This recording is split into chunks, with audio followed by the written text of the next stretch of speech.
Gente, a paz do Senhor, vamos lá? Rapaz, parece perseguição. Eu tô aqui um tempinho já editando aqui os negócios aqui e tal. Quando eu fui começar a ler, dei um monte de espirro aqui, espirrou umas 3 vezes. Aí eu vi com essa fungação aqui, até bebi mais um pouquinho de água. Hoje a gente vai ver, a gente vai começar o segundo livro de Samuel. O segundo livro de Samuel. Terminamos o primeiro ontem e hoje começamos o segundo.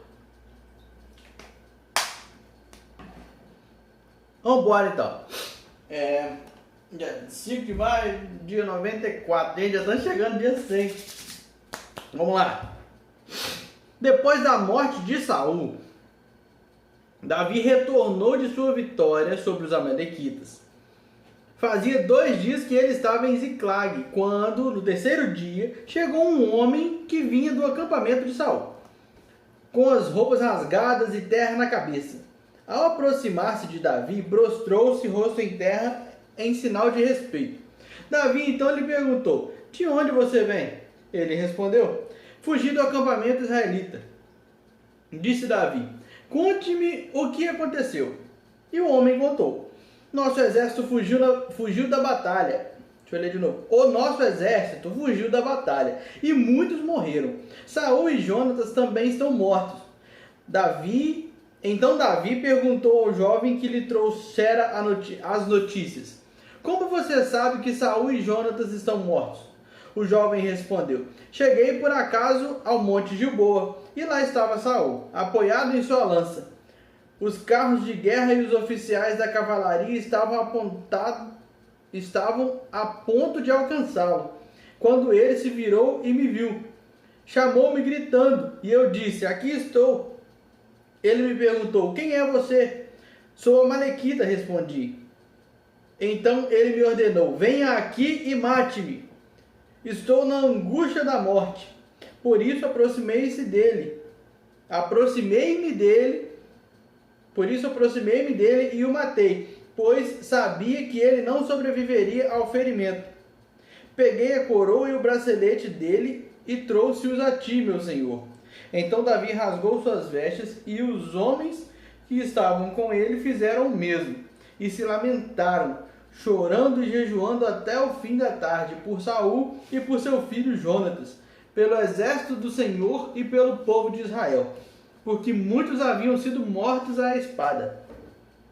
E Davi perguntou ao jovem que lhe trouxera as notícias: de onde você é? E ele respondeu: sou filho de um estrangeiro, sou amalequita. Davi lhe perguntou: como você não temeu levantar a mão para matar o ungido do Senhor? Então Davi chamou um dos seus soldados e lhes disse: venha aqui e mate-o. O servo o feriu e o homem morreu. Davi tinha dito ao jovem: você é responsável por sua própria morte. Sua boca testemunhou contra você, quando disse: matei o ungido do Senhor. Davi cantou este lamento sobre Saul e seu filho Jonatas, e ordenou que se ensinasse aos homens de Judá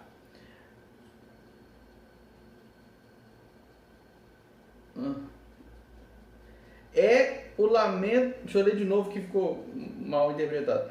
Davi cantou este lamento sobre Saul e seu filho Jonatas e ordenou que se ensinasse aos homens de Judá. É o lamento do arco, que foi registrado no livro de Jazar. É com S. O seu esplendor, ó Israel, está morto sobre os seus montes, como caíram os guerreiros. Não conte isso em Gate. Não o proclame nas ruas de Ascalon, para que não se alegrem as filhas dos filisteus, nem exultem as filhas dos incircuncisos. Ó colinas de Gilboa, nunca mais haja orvalho nem chuva sobre vocês, nem campos que produzam trigo para as ofertas. Para as ofertas. Deixa eu ler só esse pedacinho de novo. Nem campos que produzam trigo para as ofertas, porque ali foi profanado o escudo dos guerreiros, o escudo de Saul, que nunca mais será polido com óleo. Do sangue dos mortos, da carne dos guerreiros, o arco de Jonatas nunca recuou. A espada de Saul sempre cumpriu a sua tarefa. Saul e Jonatas, muito amados, nem na vida nem na morte foram separados. Eram mais ágeis que as águias, mais fortes que os leões. Chorem por Saul, ó filhos de Israel. Chorem aquele que as vestia de rubros ornamentados. Li de errado, eu tô meio devagar. Vamos lá de novo. Chorem aquele que as vestia de rubros ornamentos, e suas roupas enfeitava com adornos de ouro. Como caíram os guerreiros no meio da batalha! Jonatas está morto sobre os montes de Israel. Como estou triste por você, Jonatas, meu irmão! Como eu lhe queria bem! Sua amizade era para mim mais preciosa que o amor das mulheres. Caíram os guerreiros, as armas de guerra foram destruídas. Passado algum tempo, Davi perguntou ao Senhor: devo ir para uma das cidades de Judá? O Senhor respondeu que sim. E Davi perguntou: para qual delas? Para Hebrom, respondeu o Senhor. Então Davi foi para Hebrom com suas duas mulheres, Ainoã de Jezreel e Abigail, viúva de Nabal, o carmelita. Davi também levou os homens que o acompanhavam, cada um com sua família, e estabeleceram-se em Hebrom e nos povoados vizinhos. Então os homens de Judá foram a Hebrom e ali ungiram Davi, rei da tribo de Judá. Informado de que os habitantes de Jabes de Gileade tinham sepultado Saul, Davi enviou-lhes mensageiros que lhes disseram: o Senhor os abençoe pelo seu ato de lealdade, dando sepultura a Saul, seu rei. Seja o Senhor leal e fiel para com vocês. Também eu firmarei minha amizade com vocês, por terem feito essa boa ação. Mas agora sejam fortes e corajosos, pois Saul, seu senhor, está morto, e já fui ungido rei pela tribo de Judá. Enquanto isso, Abner, filho de Ner, comandante do exército de Saul, levou Isbosete, filho de Saul, a Maanaim, onde o proclamou rei sobre Gileade, Assuri, Jezreel, Efraim, Benjamim e sobre todo o Israel. Isbosete, filho de Saul, tinha 40 anos de idade quando começou a reinar em Israel, e reinou 2 anos. Entretanto, a tribo de Judá seguia Davi, que a governou em Hebrom por 7 anos e 6 meses. Abner, filho de Ner, e os soldados de Isbosete, filho de Saul, partiram de Maanaim e marcharam para Gibeon. Joabe, filho de Zeruia, acho que é Zeruia, não tem acento. Joabe, filho de Zeruia, e os soldados de Davi foram ao encontro deles no açude de Gibeon. Um grupo posicionou-se num lado do açude e outro grupo no lado oposto. Então Abner disse a Joabe: vamos fazer alguns soldados lutarem diante de nós. Joabe respondeu: de acordo. Então 12 soldados aliados de Benjamim e Isbosete, filho de Saul, atravessaram o açude para enfrentar 12 soldados aliados de Davi. Cada soldado pegou o adversário pela cabeça e fincou-lhe o punhal no lado. E juntos caíram mortos. Por isso aquele lugar situado em Gibeon foi chamado Eucate Azurim. Eucate Azurim significa campo de punhais ou campo de hostilidades. Descrição, não é aqui não. Vamos lá. 2:17. Segundo Samuel 2:17. Houve uma violenta batalha naquele dia. Abner e os soldados de Israel foram derrotados pelos soldados de Davi. estavam lá Joabe, Abissai e Asael, não sei se é esse, os 3 filhos de Zeruia. E Asael, que corria como uma gazela em terreno plano, perseguiu Abner, sem se desviar nem para a direita nem para a esquerda. Abner olhou para trás e perguntou: é você, Asael? Sou eu, respondeu ele.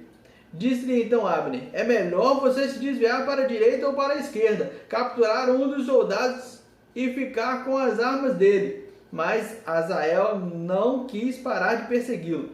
Então Abner advertiu a Asael mais uma vez: pare de me perseguir, não quero matá-lo.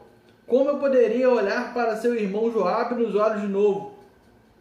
Como, porém, Asael não desistiu de persegui-lo, Abner cravou no estômago dele a ponta da lança que saiu pelas costas. Ele caiu morrendo ali mesmo.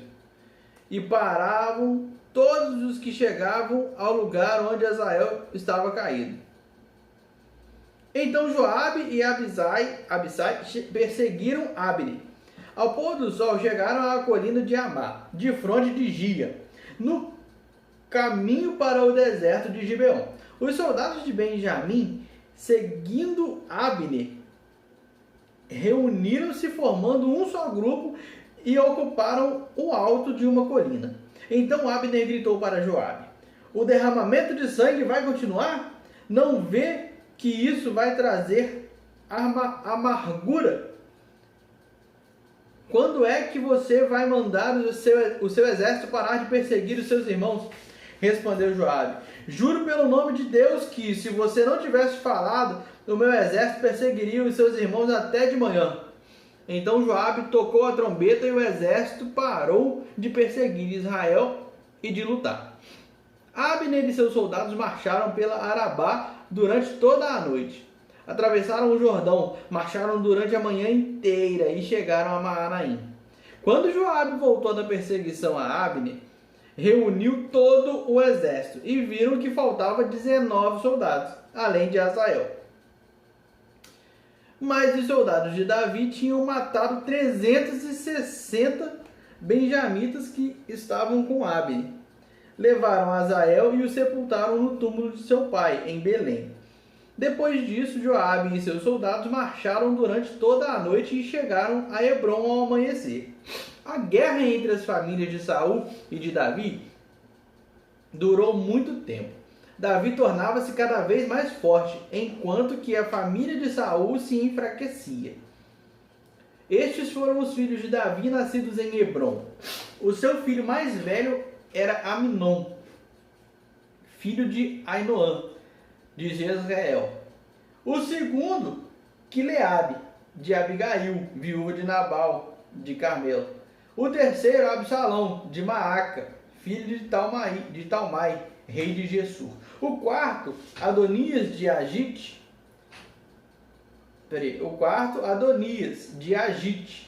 O quinto, Cefatias, de Abital.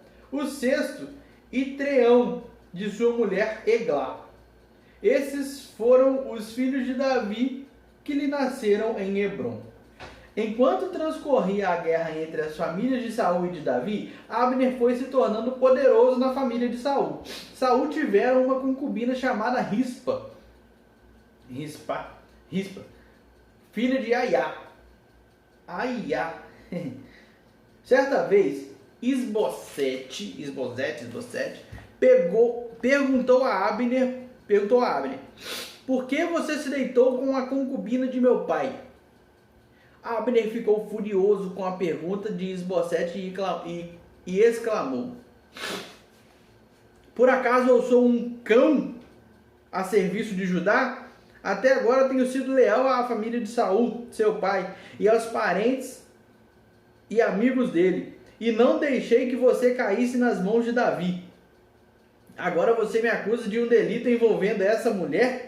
Que Deus me castigue com todo o rigor, se eu não fizer por Davi o que o Senhor lhe prometeu sob juramento: tirar o reino da família de Saul e estabelecer o trono de Davi sobre Israel e Judá, de Dan a Berseba.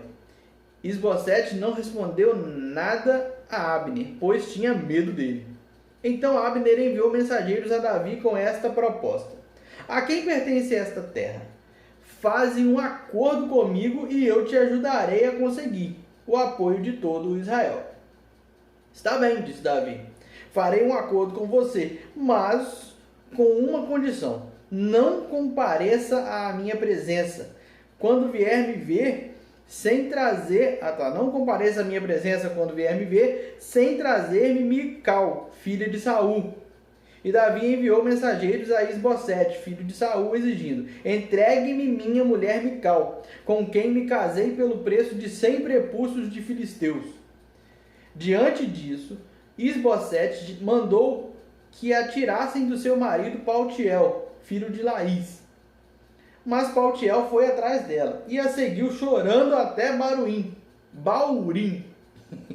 Então Abner ordenou-lhe que voltasse para casa, e ele voltou. Nesse meio tempo, Abner enviou esta mensagem às autoridades de Israel: já faz algum tempo que vocês querem Davi como rei.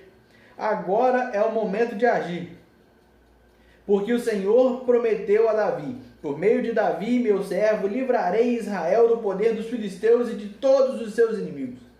Abner também falou pessoalmente com os benjamitas.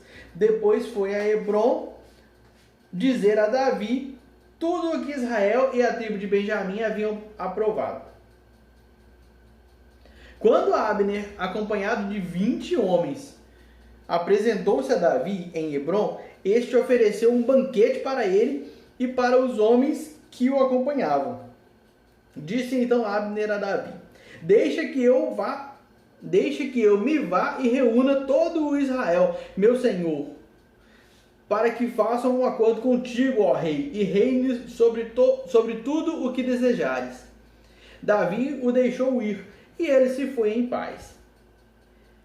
Naquele momento, os soldados de Davi e Joabe voltavam de um ataque, trazendo muitos bens. Abner, porém, já não estava com Davi em Hebrom, porque Davi o tinha deixado partir em paz. Quando Joabe chegou com todo o seu exército, contaram-lhe que Abner, filho de Ner, se apresentara ao rei que o tinha deixado ir em paz. Então Joabe foi falar com o rei e lhe disse: o que foi que fizeste? Abner veio à tua presença e o deixaste ir. Conheces Abner, filho de Ner? Ele veio para enganar-te, observar os teus movimentos e descobrir tudo o que está fazendo.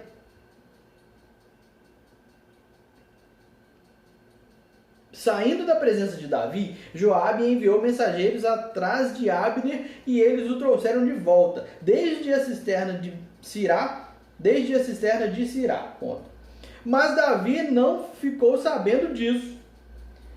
Eu repeti, tá, gente? Desde a cisterna de Sirá, porque eu tinha lido errado, tinha ponta. Eu repeti, eu não li, não está escrito 2 vezes, não. Eu repeti.